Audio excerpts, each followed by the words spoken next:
আসসালামু আলাইকুম, সবাই কেমন আছেন? আলহামদুলিল্লাহ আমরা সবাই ভালো আছি। আমি এই ভিডিওটাতে আর কি শেয়ার করবো, সেটা হচ্ছে এই যে দেখেন আমাদের আয়ারল্যান্ডে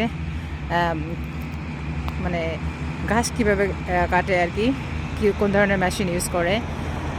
হয়তো আমার এই মেসেজটা গ্লোবালি দেওয়ার চেষ্টা করতেছি, যেহেতু আনডেভেলপ কান্ট্রিতে এরকম মেশিন ইউজ করে না, ওরা বিভিন্ন ধরনের মেশিন ইউজ করে, সেটা হচ্ছে অনেক টাইম কনজিউমিং।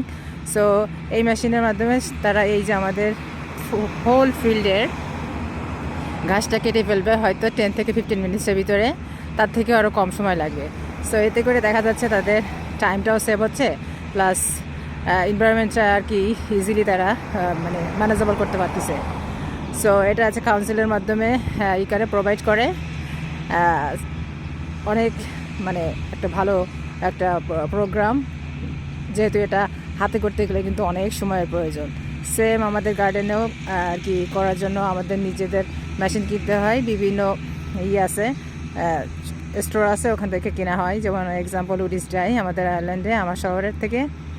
সো এরকমভাবে যদি ইনিশিয়েটিভ কিছু প্রোগ্রাম যদি আনডেভেলপ কান্ট্রির গভর্নমেন্টরা আর কি করে, সো ডেফিনেটলি এটা সবারই জন্য ভালো থাকেন। আল্লাহ হাফেজ, আসসালামু আলাইকুম।